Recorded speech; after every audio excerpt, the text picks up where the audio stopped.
Ricky बकरी रास्ता भटक कर दूसरे जंगल में आ गई। उस जंगल का मौसम बहुत ही सुहाना और मनमोहक था। आहा हाँ, कितना सुहाना और लाजवाब मौसम है। जी करता है मैं भी इसी जंगल में रह जाऊं। लेकिन अपने जंगल की मिट्टी की खुशबू की तो बात ही अलग है। मुझे शाम होने से पहले जंगल से बाहर निकलने का रास्ता ढूंढना होगा। बकरी थोड़ी देर इधर उधर घूमती रही। फिर वो किसी मरे हुए जानवर के कंकाल के पास आ गई। अरे बाप रे, कितना बड़ा कंकाल है। पता नहीं किस जानवर का होगा। जो भी हो, ताज़ा दिखाई पड़ रहा है। लगता है आज शाम को ही इसका शिकार किया है किसी ने। तभी बकरी को एक बहुत ही भयानक आवाज सुनाई दी। बाप रे, कितनी भयानक आवाज है। और यह तो शेर की आवाज लग रही है। लगता है वो इसी तरफ आ रहा है। अगर वो इस तरफ आया तो मेरा मरना तो तय है। सोच रही कि कुछ तो सोच, उस शेर से कैसे बचा जाए। सोच रही की सोच। तभी बकरी को एक आइडिया आया और वह उस कंकाल के पास जाकर बैठ गई। और जैसे ही शेर नजदीक आया तो बकरी जोर जोर से कहने लगी, अरे वाह, कितना टेस्टी शेर का मांस है। एक शेर से मेरा पेट नहीं भरा। अभी कहीं से एक शेर और आना चाहिए। फिर मैं उसका शिकार करके उसका भी टेस्टी टेस्टी मांस खाऊंगी। और अगर मुझको 2-4 शेर और मिल गए तो मैं उनका भी शिकार करके रख लूंगी। फिर मेरा 2-3 दिन का काम आराम से चल जाएगा। लेकिन यह शेर मिले भी तो सही मुझको कहीं पर। आज कम से कम मैं 2 शेर तो खाकर ही रहूंगी, चाहे कुछ भी हो जाए। जब शेर सिंह ने उसकी बात सुनी तो उसके तो पसीने छूट गए। अरे ये क्या मैं पहली बार देख रहा हूँ। मांसाहारी बकरी ये हमारे जंगल में कहाँ से आ गई। ये तो सीधा शेर का ही मांस खाती है और एक शेर से इसका पेट भी नहीं भरता। 2-3 शेर खाने की बात कर रहा है। आज मेरी किस्मत अच्छी थी जो मैं इस मांसाहारी बकरी के सामने नहीं गया। अगर मैं गलती से इसको नजर पड़ जाता तो ये आज मेरा चिकन कोरमा बना के खा जाती। ये बकरी इतना खूंखार भी हो सकती है, मैंने तो सपने में भी नहीं सोचा था। पता नहीं इतना भुक्कड़ मांसाहारी बकरी हमारे जंगल में कहां से आ गई। एक शेर खाने के बाद भी कहती है मुझको एक शेर और चाहिए खाने के लिए। लगता है ये कोई चमत्कारी बकरी है। अवश्य ही इसके पास कोई जादुई शक्तियां होंगी। भगवान आज तो मुझको बचा ले इस मांसाहारी बकरी से। और उनका यह सारा ड्रामा दूर खड़ी एक लोमड़ी देख रही थी। अरे पता नहीं यह बकरी किस जंगल की है जो हमारे जंगल के महाराज को मूर्ख बना रही है। क्यों ना इस बकरी की सारी करतूत मैं अपने महाराज को जाकर बता दूं? फिर तो महाराज मुझसे बहुत ही ज्यादा खुश हो जाएंगे और हो सकता है खुश होकर मुझे महामंत्री भी बना दे। और फिर सारे जंगल में मेरा अलग ही रुतबा होगा। सब जानवर मुझको सलाम करेंगे। और फिर लोमड़ी शेर की तरफ चल पड़ी।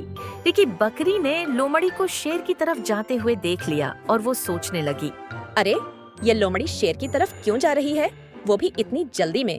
कहीं ऐसा तो नहीं लोमड़ी ने मेरा प्लान पहले से ही सुन लिया हो और वह शेर को बताने की फिराक में हो। अरे देखो तो सही, इस चुगलखोर लोमड़ी को कैसे ठुमक ठुमक कर चुगली करने के लिए जा रही है। अगर इसने उस शेर को मेरी सारी सच्चाई बता दी तो मेरा जीवित रहना मुमकिन नहीं रहेगा। लोमड़ी ठुमक ठुमक कर शेर की ओर बढ़ रही थी और वो घबराए हुए शेर के पास जा पहुंची। अरे महाराज, तुम यहाँ पर घबराए हुए क्यों बैठे हो? लगता है किसी बड़ी मुसीबत का सामना करके आए हो। इसीलिए मैं आपकी उस मुसीबत को ही दूर करने आई हूँ। लोमड़ी क्या मतलब है तुम्हारा? जो भी कहना है तुमको साफ साफ कहो। मैं पहले से ही उलझा हुआ हूँ, मुझे और ज्यादा मत उलझाओ। कहो क्या कहना चाहती हो? मैं अपने जंगल के महाराज को एक मूर्ख बकरी से कैसे बेवकूफ बनते हुए देख सकती हूँ। इसीलिए मैं आपके पीछे भागकर आई हूँ। शेरराज, तुम एक बार मेरे साथ तो चलो और उस कमजोर बकरी के सामने एक बार जोर से दहाड़ना। बकरी डर से कांपने लग जाएगी। नहीं लोमड़ी, मुझको तुम्हारी बातों पर विश्वास नहीं होता। मैं उसको अपनी आंखों से देख कर आ रहा हूँ। उसने अभी अभी एक शेर को अपना भोजन बनाया है। अगर मुझको भी अपना भोजन बना लिया तो? शेरराज, बकरी से तो छोटे मोटे जानवर डरते हैं, आप जैसे ताकतवर जानवर नहीं। अगर आप इस बकरी के डर से जंगल को छोड़कर चले गए तो यह पूरे जंगल में यह खबर फैला देगा कि शेर बकरी से डरकर भाग गया और इतिहास में आपको भगोड़ा लिख दिया जाएगा। तो ये बात है। तुम चिंता मत करो लोमड़ी, मैं इतिहास में अपना नाम खराब नहीं होने दूंगा। मैं पूरे शेर समाज की नाक को नहीं कटने दूंगा। तुमने एक बात बिल्कुल ठीक कही थी लोमड़ी। मैं हूं एक बलशाली और खूंखार शेर और वो एक कमजोर मरियल सा एक साधारण सी बकरी है। ज्यादा बात मत कीजिए, कहीं वो बकरी भाग ना जाए। चलो लोमड़ी, शीघ्र चलो। आज मैं उसका लेग फ्राई बनाकर तुमको भी खिलाता हूँ। पहले जल्दी जल्दी महाराज, अब बहुत देर हो रही है। बकरी बैठी सोच रही थी। अरे अब क्या करूं मैं, कहाँ पर जाऊं? उस लोमड़ी ने तो सारा कुछ शेर के सामने उगल दिया होगा। अब तो वह शेर मुझको अपना भोजन बनाने के लिए आ रहा होगा। क्या करूं? जल्दी से अपना दिमाग चला। रिकी कुछ सोच सोच, रिकी कुछ सोच। आइडिया, अब की बार मैं ऐसा नाटक करूंगी कि वो शेर दुम दबाकर भागेगा। फिर उसको कुछ आवाज सुनाई दी और वो समझ गई कि लोमड़ी उस शेर को लेकर आ गई है। जैसे ही वह दोनों उस बकरी के नजदीक पहुँचे तो बकरी ने अपना दिमाग लगाना शुरू कर दिया। अरे वो कर्मजली लोमड़ी अभी तक उस शेर को लेकर नहीं आई है। मैंने उसको कहा था कि तुम जल्दी जाओ और उस शेर को बहला फुसलाकर मेरे पास ले आना। पता नहीं कहाँ मर गई, अभी तक आई नहीं है। मेरी भूख बढ़ती जा रही है। कोई बात नहीं है, थोड़ी तो लेट हुई है। वैसे भी वो लोमड़ी बहुत अक्लमंद है। वह कैसे भी करके उस शेर को मेरे पास लेकर ही आएगी और जैसे ही वो शेर यहाँ पर आकर दहाड़ेगा, मैं उसके मुंह में अपना हाथ डालकर उसका किडनी निकाल लूंगी और फिर मजे से खाऊंगी। अरे मेरे मुंह में तो अभी से पानी आ रहा है।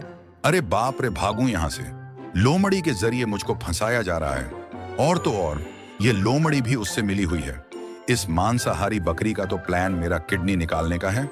तभी तो यह लोमड़ी मुझसे कह रही थी कि वहां पर जाकर जोर से दहाड़ना। अरे कितना खतरनाक प्लान था इन दोनों का। बाल बाल बच गया। लोमड़ी की बच्ची, तुमने मुझको धोखा दिया है। तुम तो कह रही थी कि तुम मेरी सच्ची दोस्त हो, इसीलिए तुम मुझसे बार बार कह रही थी कि जल्दी चलो, और मुझको यहाँ पर जल्दी लाकर उस बकरी का भोजन बनाना चाहती थी तुम। अब मैं तुमको ही खाऊंगा।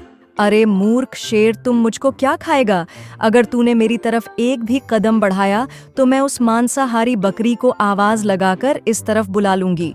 फिर वो तुझको अपना शिकार बना लेगा। आज मेरी समझ में एक बात आ गई है कि अक्लमंदी की बात उसी से करो जिसके पास भेजा हो, पर तुम्हारे भेजे में तो भेजा ही नहीं है। चलो शेरराज, अब यहाँ से भाग जाओ। और इतना सुनते ही शेर वहाँ से दुम दबाकर और शेर उस जंगल को छोड़कर वहाँ से भाग गया। अरे वाह बकरी बहन, तुम तो सच में बहुत होशियार हो। तुमने मुसीबत के समय में एकदम सटीक आइडिया लगाया। सच में तुम बहुत ही बुद्धिमान लगती हो। क्यों ना मुझसे दोस्ती कर लो? जरूर, क्यों नहीं। आज से हम दोनों दोस्त हुए। और उस दिन के बाद से लोमड़ी और बकरी साथ ही रहने लगे। दोस्तों, हमें इस कहानी में से यह सीख मिलती है कि हमारे ऊपर चाहे जितनी भी बड़ी मुसीबत क्यों ना हो, हमें हमेशा होशियारी से काम लेना चाहिए, सोच समझकर कदम उठाना चाहिए।